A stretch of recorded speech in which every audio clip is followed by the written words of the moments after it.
শেষ পর্যন্ত আপনাদের মাঝে এসেছে। এরপরে খেলা আছে সম্ভবত মহিলাদের একটা ফুটবল খেলা। তারপর আমার নিজ গ্রামে একটা বড় বৈঠক আছে, শুধু আমার গ্রাম বা আমার আগের 1 নম্বর ওয়ার্ড, সেখানে যাব। তো যা হোক, অনেক সময় হয় কি আল্লাহ পাক তো আমরা নির্ধারণ করে দেন কোথায় যাব, কি করব, কি খাবো, যে কারণে হয়তো অনেক সময় এটা হয়ে যায়। আমি কিন্তু সবটাকে খুব সহজভাবে মেনে নিই। তো যাই হোক, যে কথা আমি বলার জন্য আমি আপনাদের সামনে চেষ্টা করব সেটা হল এই যে আপনারা শিক্ষক, আমি কিন্তু শিক্ষক পরিবারের সন্তান। আমার দাদা আজ থেকে 125-30 বছর আগে শিক্ষকতা করতেন এবং একটা স্কুলের প্রতিষ্ঠাতা সদস্য। মুসলমানরা তখন ছিল না। আমার দাদা 3 সন্তানের শিক্ষক। একই সাথে আমার আব্বা, বড় চাচা, দাদা শিক্ষকতা করেছেন। আমার সর্বশেষ ছোট চাচা চোখেরগাম এই সবচেয়ে ভালো একটা স্কুল, তার অঙ্কের টিচার ইবাদুল মাস্টার, খুব নাম করা অঙ্কের টিচার ছিলেন। শিক্ষকদের অবস্থান সবার উপরে আমার কাছে। আপনারা আমার কাছে সবচেয়ে সম্মানের ব্যক্তি, পূজনীয় ব্যক্তি। আর শিক্ষকদের কাছে আমি যে ভালোবাসা পেয়েছি, আমার জীবনের গল্প মাঝে মাঝে বলি না, ছাত্রকে শিক্ষক এত ভালোবাসতে পারে, এটা আমার জীবনে সেটা আমি দেখেছি। এবং শিক্ষক যদি আমাকে এত ভালো নাই বাসতেন, তাহলে আমি আজকে হাবিব হয়ে আপনাদের মাঝে কিন্তু আসতে পারতাম না।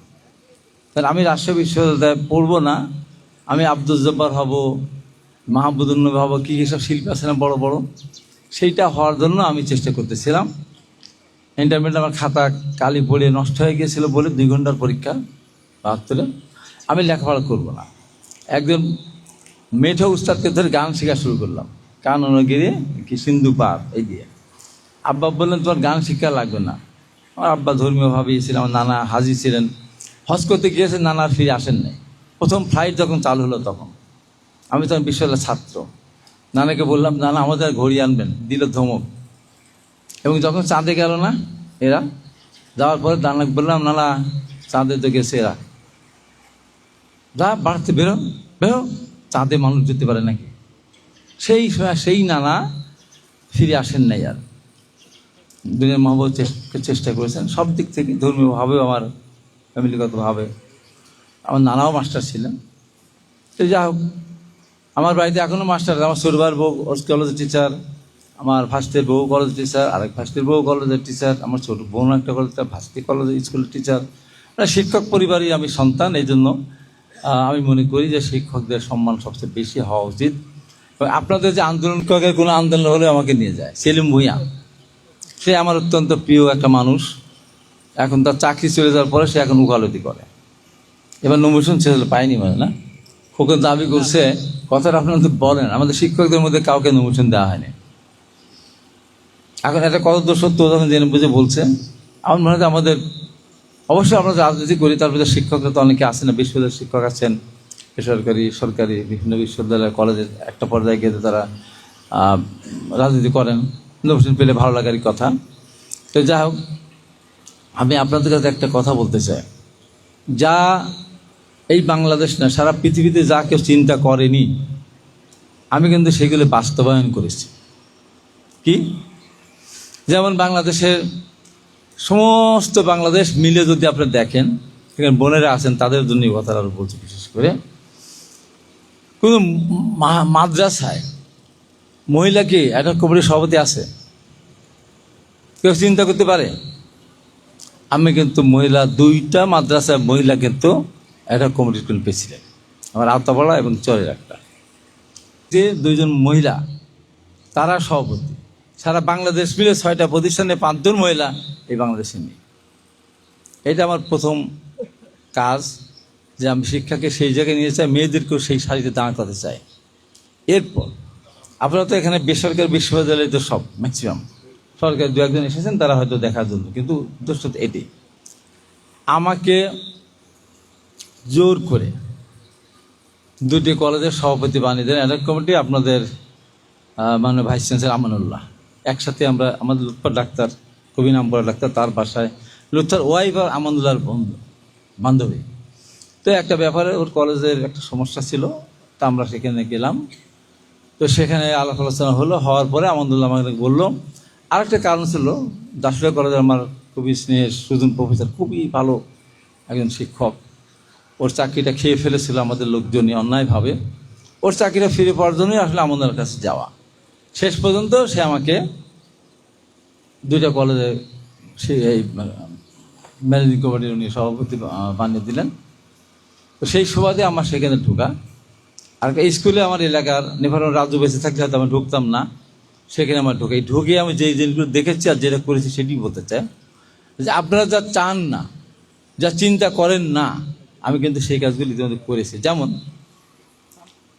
কিছু কিছু বেসরকারি কলেজ আছে যেখানে এদের বোনাস দেয় না, হয়তো ছিল 25%, 30%।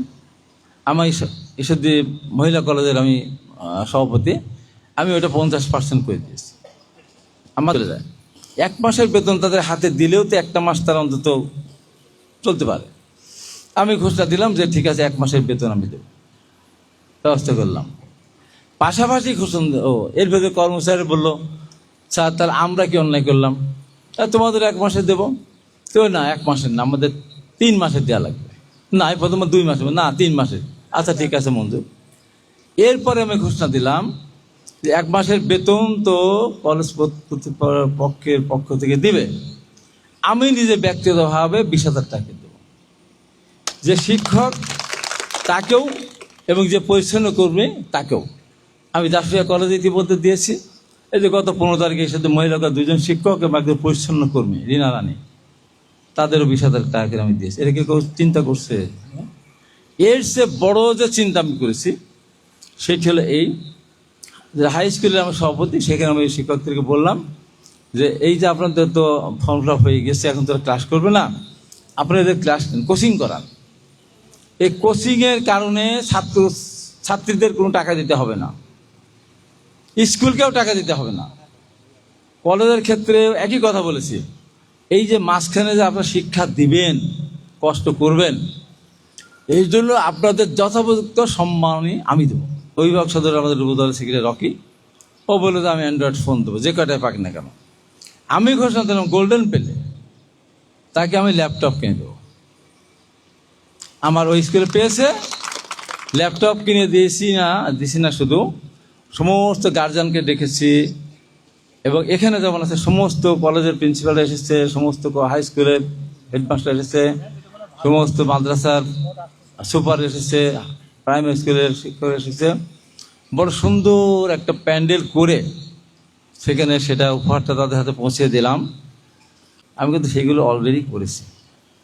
যে কোনো বলবো যে বিএনপি যতবার ক্ষমতা এসেছে ততবারই কিন্তু শিক্ষকদের, আপনারা এই যে যারা বেসরকারি স্কুলের শিক্ষক, বিএনপি কিন্তু 10%, 15% করে কিন্তু আপনাদের যে সরকারি পক্ষ থেকে এখন তো 100%ই দেয় নাকি?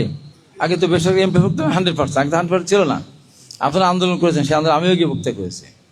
বিএনপিও আপনার শিক্ষা ক্ষেত্রে অনেক কিছু অবদান রাখতে চায়। আজকে বাংলাদেশ এত বিশ্ববিদ্যালয় দেখছেন বেসরকারি। আগে আমরা যখন পড়েছি কয়েকটা, ঢাকা, চিটাগাং, রাজশাহী, কয়েকটা, আর ময়মনসিংহ কৃষি বিশ্ববিদ্যালয় ছাড়া আর কোনো বিশ্ববিদ্যালয় ছিল না। তারপর তো আস্তে আস্তে বিশ্ববিদ্যালয় সরকারি হলো, কিন্তু বেসরকারি যে বিশ্ববিদ্যালয় এটা বিএনপি আমার শুরু হয়েছে। এই যে শিক্ষার প্রসার লাভ ঘটেছে কিন্তু বিএনপির সময়। এই জন্য শিক্ষকদের যদি মজুরি না দেয়, এই যে শিক্ষকদের বেতনের পরে কি 1,000 টাকা হলো বাড়ি ভাড়া, 1,000 বাড়িতে মুরগির ঘরের ভাড়া হয় না। এই যে শিক্ষকদের প্রতি যে অবমাননা, অসম্মান, এটা ঠিক না। অবশ্যই শিক্ষকদের যে কাঠামোর মধ্যে আপনারা আছেন বেতন স্কেলের মধ্যে, আল্লাহ যদি আমাকে সুযোগ দেন, আমার দলকে যদি সুযোগ দেন, আমি সর্বপ্রথমে আমার বক্তব্যের 2টি কথা আমি বলবো। আমার প্রথম কথা থাকবে যে বাংলাদেশে যারা প্রতিবন্ধী যারা আছে, এই প্রতিবন্ধীদের জন্য একটা ব্যবস্থা করতে হবে। আমি যেমন শুরু করেছি, কোনো প্রতিবন্ধীর বাবা মা যেন মনে না করে আমার সন্তান আমার বোঝা, সেই কাজটা আমি শুরু করেছি। প্রথম বক্তব্য সেটা থাকবে। তাকে এরা খুবই অসহায়। আমি কালকেও গেছিলাম যে এতে একদম তো একটা প্রতিবন্ধীকে দেখুন, চোখে দেখে না, কানে হয়তো ঠিক শুনে কিনা যায় না। আমার বড় বোনের নাতি একটা ওরকম ছিল, মারা গেছে। আমার একটা সন্তান ছিল আল্লাহ দান, সেও মারা গেছে। এদের আর শিক্ষক সমাজকে সবচেয়ে সম্মানিত করার জন্য তাদের আলাদা বেতন কাঠামো যেন বেশি করে তারা পেয়ে।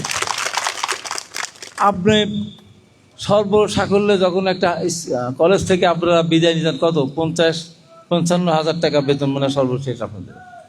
তা হাই স্কুলে যখন ঢোকে তখন 12-13 হাজার টাকা তাদের বেতন। কি হয় তাদের?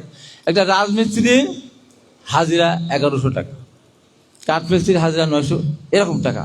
আর একটা শিক্ষক যদি 12,000 টাকা হিসাব করে 500 টাকা ডেলি হয় না। এর ভিতরে আবার বেসরকারি অনেকগুলি স্কুল আছে, হাই স্কুল, সেখানে অনেক ছাত্রছাত্রী, সেখানে আবার শিক্ষক নেই। হয়তো ক সেকশন আছে, খ সেকশন আছে, বা ক সেকশন আছে, খ সেকশন খুলতে পারে একটা অনুমোদন বোর্ড দেয়। অনেক ক্ষেত্রে শর্ত দিয়ে দেয় যে নিবন্ধিত শিক্ষক যারা সেখান থেকে শিক্ষক দেব, কিন্তু বেতন দেব না, নাকি স্কুল কর্তৃপক্ষকে বেতন দিতে হবে। এটা অনেকে অ্যাফোর্ড করতে পারে না। তখন তারা আবার করে কি কিছু পার্ট টাইম শিক্ষক নেয়, তাদের বেতন বলা হয় 3,000 বা 5,000 টাকা দেব। আমি জেনে বলছি, এমন প্রতিষ্ঠান আমি দেখেছি ওই শিক্ষকের নামে 3,000 টাকা লিখে রাখে, বেতনটা কিন্তু শিক্ষককে দেয় না, ওটা প্রতিষ্ঠান হেড কিন্তু খেয়ে ফেলে।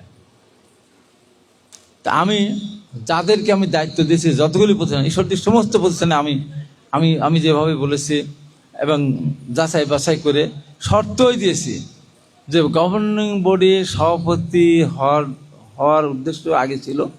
আমি সে প্রশ্ন করেছিলাম আমাদের একটা কলেজে যে বলেন তো কেন হতে চায়, সঠিক পথে উত্তর দিতে পারেন না। আমি উত্তর দিতে পারলে চকলেট দেবো 1 প্যাকেট করে, যে প্রথম দিতে পারবেন দিতে পারেন না। কেন হয়? যে গভর্নিং বডির সভাপতি হওয়ার উদ্দেশ্য যে নিয়োগ এই টাকা ভোগ করার জন্য, ভাগ করে খাওয়ার জন্য। আমি বলেছি যারা সভাপতি হবে সিদ্ধান্ত নিয়ে আসতে হবে যে এখানে আমাকে দিতে হবে, এখানে কিছু নেওয়া যাবে না। যতগুলি করেছি সবগুলি কিন্তু তাই। ওই ধরনের একটা স্কুল এরকম আছে, দেয় না। তাহলে ঠিক আছে, ওই শিক্ষক তাহলে কেন স্কুলে পড়ায় এই কারণে, কলেজেও কিন্তু এরকম সিস্টেম আছে, আমি সরকারি কলেজ দেখেছি। ওই স্কুলে যে সে শিক্ষকতা করে সে কিছু প্রাইভেট পড়াতে পারে, এই কারণে কিন্তু সে ওই পড়ায়, সে টাকাটা কিন্তু দেয় না। তা আমি বলছি যে ঠিক আছে, ওই টাকাগুলো আমি আমার ব্যক্তিগত পকেটে 5,000 টাকা দেবো। তাও তো ওর একটা হলো যে আমি 5,000 টাকা পাচ্ছি। আমি এটাও চালু করেছি আমার কথা হলো শিক্ষার মানকে সামনে রাখার জন্য। আমি যখন এই ঈশ্বরদী কলেজ দাসুরিয়া মহিলা কলেজ দাসুরিয়া কলেজ যখন প্রথম ফার্স্ট ইয়ার শুরু হলো, অনেক ছাত্রীরা অনেক, এখানে অনেক ছাত্ররা, আমি তাদের কাছে গিয়ে কথাবার্তা অনেক আগে 2-1 গিয়েছি, এদের সাথে সামনে তো যাইনি, নতুন আসছে। তা আমি বললাম যে তোমরা আমাকে একটা বিপদে ফেলার কথা বলো, আমাকে তোমার বিপদে ফেলতে চাও? ওরা বলে না, বিপদে ফেলতে চায় না। আরে বলো না, আমাকে তোমরা বিপদে ফেলতে চাও, সাহস করে বলো। তো কয়েকদিন বলে হ্যাঁ আমরা আপনাকে বিপদে ফেলতে চাই। বিপদটা হলে এই তোমরা ভর্তি হলে এখন থেকে এত বেশি করে ভালো করে লেখাপড়া করবা, শিক্ষকের কথা শুনবা, বাবা মাকে শ্রদ্ধা করবা, অন্য সময় নষ্ট না করে লেখাপড়াটা ভালো করে করবা। লেখাপড়া ভালো করে তখন তোমরা 2 বছর পরে এইচএসসি পাস করবে, তোমরা এই কলেজ থেকে 20-25 গোল্ডেন পাওয়ার চেষ্টা করো। তো তোমরা গোল্ডেন পেলেই তো আমি বিপদে পড়বো, তো ল্যাপটপ তো আমাকে কিনে দিতে হবে, যেহেতু আমার ঘোষণা আছে। তোমরা গোল্ডেন পাও, আমি ট্রাকে করে নিয়ে এসে তোমাদের ল্যাপটপ বিতরণ করব।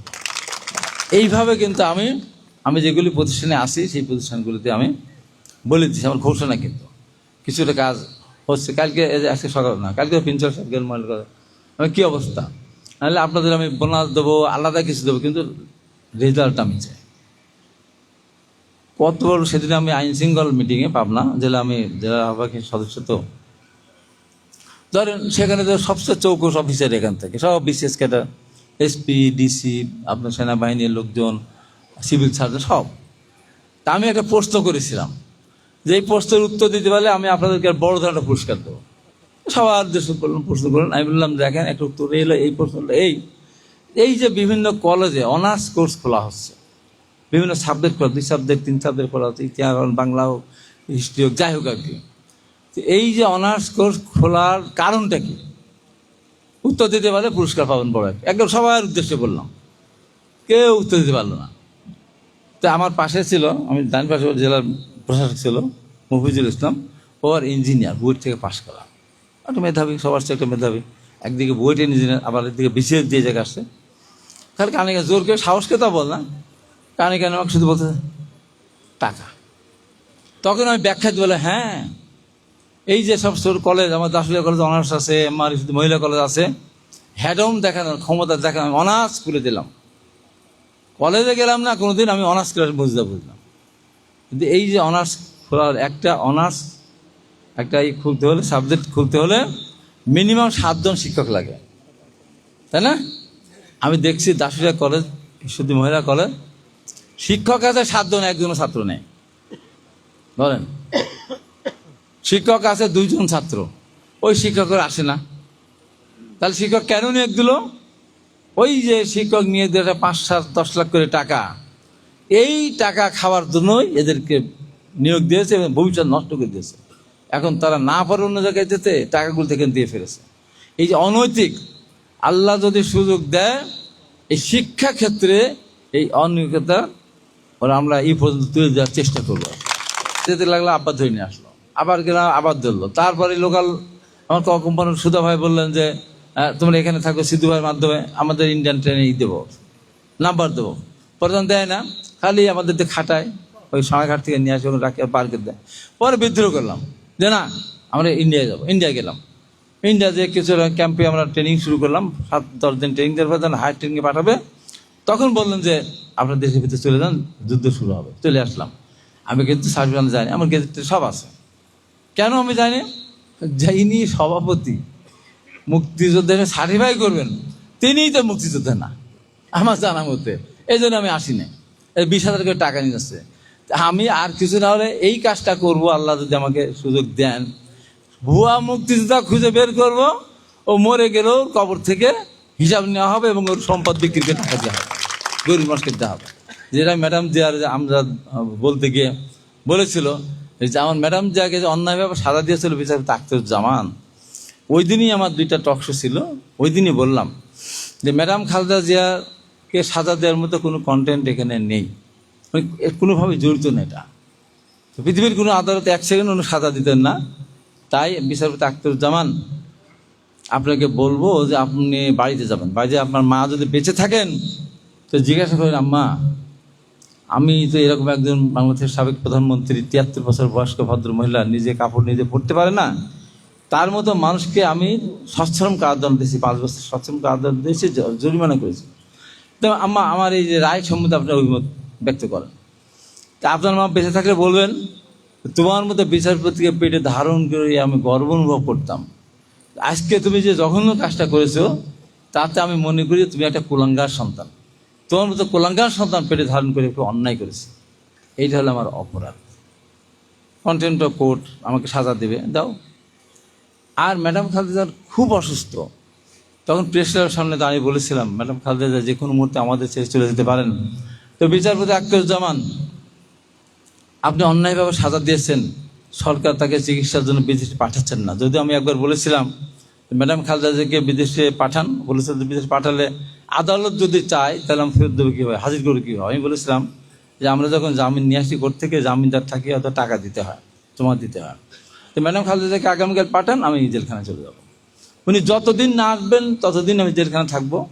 শেষ পর্যন্ত কোনো কারণে উনি নাই আসেন, তার জন্য সর্বোচ্চ মৃত্যুদণ্ড হয়, আমাকে মৃত্যুদণ্ড দিয়ে দেবেন, আমার পরিবার পক্ষের থেকে আবেদনও করবে না। আমি হাসতে হাসতে ফাঁসির রশি গলায় নিয়ে আমি ঝুলে আমি পৃথিবী ত্যাগ করব। তো ম্যাডাম খালেদার জন্য চিকিৎসা না পাওয়ার কারণে তার কোনো ধরনের ক্ষতি যেন না হয়, যে যেন কলঙ্কিত না হয় বলে আমি পরবর্তী ওই এইটা বললাম প্রেস ক্লাবের সামনে যে বিচারপতি আখতারুজ্জামান, আপনার কারণে ম্যাডাম খালেদা আজকে মৃত্যুপথ যাত্রী। তো আপনাকে আমি আজকে বলছি পরিষ্কার কথা যে আপনি এত বড় অন্যায় করেছেন, এই অন্যায়ের কারণে আওয়ামী লীগ যতদিন ক্ষমতা থাকবে ততদিন আপনি বেঁচে থাকবেন, যেদিন আওয়ামী লীগ ক্ষমতা থাকবে না সেদিন আপনাকে মরতে হবে। এই 2টা অপরাধে কোর্ট আমাকে সৌমতি করলো, মান্য চাদর, আমি গেলাম না। তারপর দিন আবার করলেন, 2 দিন পরে আমি আবারও গেলাম না। তার আগে বলে রাখি যে আমাকে 2015 সালে 12 জনের টক শো থেকে ধরে নিয়ে আসলো। 2 মাসে গাড়ি ভাঙচুরের মামলা, কয়েকটা মামলা দিল। এবং বিগত সরকার সর্বপ্রথম ওই মামলায় আমাকে সাজা দিয়েছে, আমার সাথে সাধারণ ভাই লিঙ্কন সহ 15 জনকে। আপনারা দেখেছেন টেলিভিশনে হেডলাইন শুনেছেন যে হাবিব শাহজাহান লিঙ্কনের 4 বছরের সাজা এবং নির্বাচন অযোগ্য ঘোষণা করে 10,000 টাকা জরিমানা। তো তাই আমি বলেছিলাম, তখন আমার কিন্তু তখন এই সাজা মাথায় নেই, আমি টকশোতে যাই, সাজা মাথায় সব জায়গায় আমি যাই, তাই বলেছিলাম যে আপনাকে কিন্তু মরতে হবে। এই দুটা দিয়ে কারণ দোষে আমাকে সমুট করলো, আমি গেলাম না। তারপর র্যাব আমাকে ধরলো, আপনারা সেটা জেনেছেন, র্যাব আমাকে ধরলো, ধরার পরে যারা আমাকে আদালতে হাজির করলো, সমস্ত আইনজীবী আমার পক্ষে দাঁড়ালেন। আমি বললাম যে আপনাদের আমার পক্ষে দাঁড়ানোর কোনো দরকার নাই, সব ব্যারিস্টার মাহমুদ্দিন, ব্যারিস্টার কাজল, ফজলুর রহমান থেকে সবাই, আমারটা আমি ফেস করবো। তো তখন আদালতে দাঁড়িয়ে তখন আমার ওই বক্তব্য, প্রেসক্রিপশনের বক্তব্য আমাকে বললেন মহামান্য আদালত যে আপনি শপথ বাক্য উচ্চারণ করে বলেন এই কথাগুলি আপনি বলেছেন কিনা। আমি বললাম, মহামান্য আদালত, আমি শপথ বাক্য উচ্চারণ করে বলছি সব কথা আমি বলেছি, এবং আবারও ঘোষণা করছি এই ধরনের সাজা যদি কোনো বিচারক দেশনেত্রী বেগম খালেদা জিয়া, তারেক রহমান এবং ডাক্তার জুবাইদুর রহমানের বিরুদ্ধে দেন, আমি কথা বলতেই থাকবো 100 বছর জেল হলে আমি পড়া করি না। তবে আপনাকে বলতে হবে কেন আমাকে সাজা দেওয়া হলো, 4 বছর সাজা কেন বলতে হবে আপনাকে। বলে অনেক কথা বলে আমি বলেছিলাম যে মহামান্য আদালত, ওই বিচারকের মা শিক্ষিত হলে হয়তো ওই কুলাঙ্গার কথার বানে বুঝতেন। এখনো বাংলাদেশে অনেক মা আছেন যারা 3 আর 2 5, 5 আর 2 কত বলতে পারে না। এখনো বাংলাদেশে অনেক প্রকৃতি এমন জায়গা আছে, এখনো হয়তো ইটের ভাটার চিমনি ধোঁয়াতে পশু পাখি বোধ করে না। তো সেরকম একটা মা, তার সন্তানও অনেক বিচারক আছে, অনেক বড় বড় জায়গায় আছেন। তো সেই মাকেও যদি সন্তানকে বলতো, মা আপনি বলেন তো এই রায় সম্বন্ধে আপনার অভিমতকে, সে মাও তাকে গালি দিতেন। আমি কি অপরাধটা করেছি? তবে আপনি যদি আমাকে সাজা দেন আমি মহা খুশি হব, সাজা দিলে। আর আপনি আমাকে সাজা না দিলে বাংলাদেশের কোটি কোটি মানুষ খুশি হবে। তারপরে আমার প্রায় 15-16 মিনিটের বক্তব্যের পর তারপরে আমাকে জেল দিতে হলো, 5 মাসের জেল, 2,000 টাকা জরিমানা। আমি হাসতে হাসতে বরণ করে নিলাম। তখন ওই বিচারক, আমি তার পাশে একটা রুমে বসাছিলাম, আমার জন্য নাস্তা পাঠালেন, পরে খাবার পাঠালেন, রোস্ট টোস্ট বিরিয়ানি টিরিয়ানি দিয়ে, এবং বলেছেন আমি ওনার ভক্ত, মানে আমার ভক্ত, কিন্তু আমি যেহেতু দায় স্বীকার করেছি সেই কারণে আমাকে জেলটা দিয়েছেন। তো এই যে কথাগুলো বল, ন্যায়ের পক্ষে কথা বলার জন্য আমার জীবন চলে গেলেও আমি তাতে পরোয়া করি না। আজকে ধরেন দল আমাকে মনোনয়ন দিয়েছে, আমি জেলা বিএনপির আহ্বায়ক হিসেবে আমার নেতা জনাব তারেক রহমানই আমাকে দায়িত্বটা দিয়েছেন। আমি দায়িত্ব নেওয়ার আমার চিন্তাও সঙ্গে কল্পনাও করিনি। উনি আমাকে দায়িত্ব দিয়েছেন, 2 বার দায়িত্ব দিয়েছেন। উনি আমাকে বললেন যে কারা কারা নির্বাচন করলে ভালো হয়। আমি তাকে বলার পরে 3টা আসনের কথা বললেন। একজনকে তো তুইনকে পাঠালো, সুজানগরে থেকে পাঠালো হলো 4 ভাঙড়া পর্যন্ত।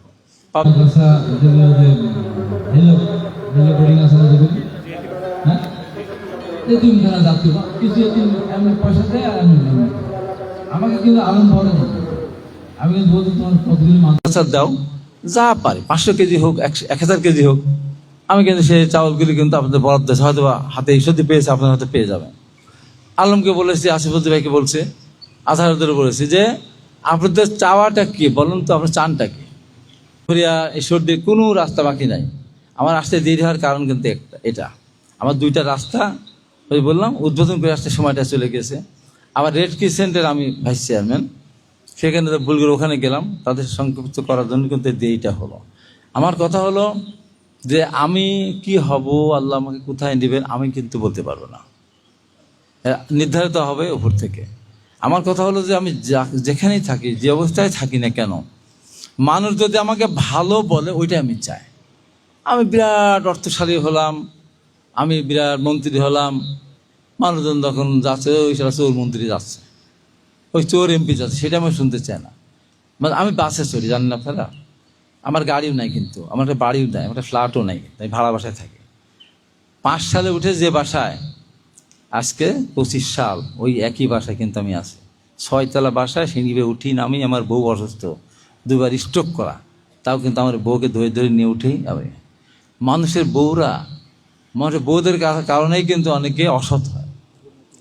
একটা বাড়ি নাই, গাড়ি নাই, কিছু নাই। তো আমার বউ বলে একটা বাড়িও আমার কাছে চায় না। কি বলে জানেন? বলেন তো।